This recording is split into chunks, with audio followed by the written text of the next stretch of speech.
Du kennst diese Person.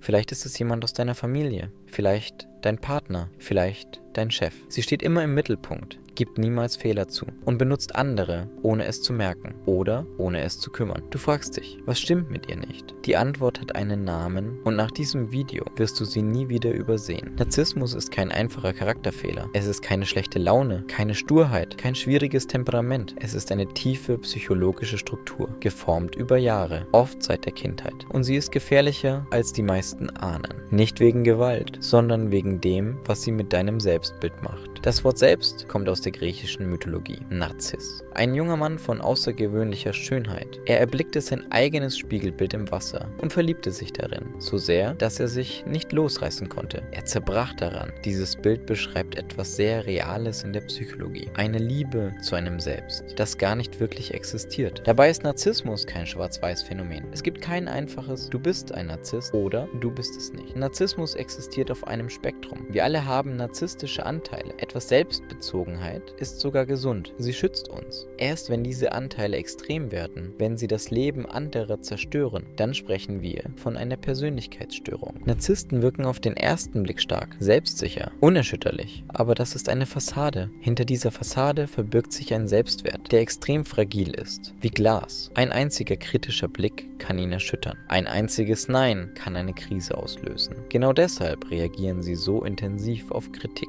Nicht aus Stärke, aus tiefer, innerer Verletzlichkeit. Wie entsteht das? Woher kommt diese Verletzlichkeit? Die Antwort liegt meistens in der Kindheit. Manche Narzissten wurden als Kinder übermäßig idealisiert. Du bist besser als alle anderen. Du bist etwas Besonderes. Sie lernten nie, mit Kritik umzugehen. Andere erlebten das Gegenteil. Emotionale Vernachlässigung, Kälte, das Gefühl, nie gut genug zu sein. Zwei verschiedene Wege, ein und dasselbe Ergebnis. Auf der einen Seite das Kind, dem gesagt wurde, du bist besser als alle, du brauchst die Regeln nicht, die anderen zählen nicht. Auf der anderen Seite das Kind, das gelernt hat, ich bin nichts wert, ich muss kämpfen, um gesehen zu werden. Beide Kinder wachsen zu Erwachsenen heran, die verzweifelt nach Bestätigung suchen, auf unterschiedliche Weisen, aber aus demselben tiefen Schmerz. Beide entwickeln dasselbe, ein künstliches Selbstbild, kein echtes Ich, das Kritik verarbeiten kann, kein stabiles Fundament. Stattdessen eine sorgfältig konstruierte Hülle, designed to impress, designed to protect. Und diese Hülle braucht ständig Nahrung, Bewunderung, Zustimmung, Kontrolle. Das ist der Kern des Narzissmus. Und jetzt kommt der Teil, den viele Menschen aus eigener Erfahrung kennen. Am Anfang einer Beziehung mit einem Narzissten passiert etwas Überwältigendes. Du wirst überflutet mit Aufmerksamkeit, mit Komplimenten, mit dem Gefühl, der einzige Mensch auf der Welt zu sein. Das nennt sich Love Bombing. Es fühlt sich an wie die große Liebe. Es ist es nicht. Es ist eine Strategie, bewusst oder unbewusst, um dich zu binden. Dann, irgendwann, schleichend, beginnt sich etwas zu verschieben. Gespräche drehen sich nur noch um sie. Deine Probleme, unwichtig. Deine Erfolge, Bedrohung oder Ablenkung. Deine Meinung, geduldet, solange sie zustimmt. Kritik, selbst sanfte, liebevolle Kritik, wird nicht akzeptiert. Sie wird ignoriert, umgedreht oder gegen dich verwendet. Und dann beginnt Gaslighting. Das habe ich nie gesagt, aber du erinnerst dich genau.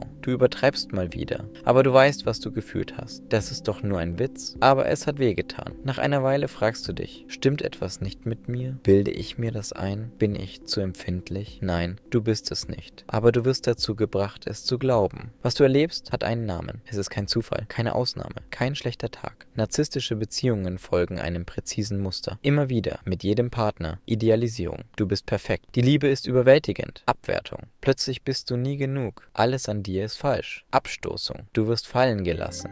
Oft ohne Erklärung. Und dann, mit der nächsten Person, beginnt das Muster von vorne. Erst bist du perfekt. Du bekommst Blicke, die dich zum Strahlen bringen. Worte, die dich fühlen lassen, als wärst du endlich angekommen. Und dann, fast unmerklich, kippt es. Du bist nie genug. Zu sensibel, zu fordernd, zu wenig. Das, was er an dir geliebt hat, er wendet es jetzt gegen dich. Und irgendwann glaubst du es. Nicht sofort. Es passiert langsam. Über Monate. Über kleine Kommentare, die sich stapeln. Über Blicke, die sagen, du bist das Problem. Du beginnst, dich anzupassen, kleiner zu werden, weniger zu fordern, mehr zu funktionieren. Und nennst es Liebe. Und trotzdem bleibst du. Nicht, weil du schwach bist, sondern wegen der Hoffnung, wegen der guten Momente. Und die gibt es. Die waren real. Die waren schön. Du wartest darauf, dass die Person von damals zurückkommt. Die Person, die dich so gesehen hat wie kein anderer. Aber diese Person war nie ganz die, für die du sie gehalten hast. Jetzt eine Frage, die viele Menschen beschäftigt. Hat ein ein Narzisst überhaupt Empathie? Die ehrliche Antwort ist, es kommt darauf an, welche Art von Empathie. Es gibt zwei Arten. Kognitive Empathie.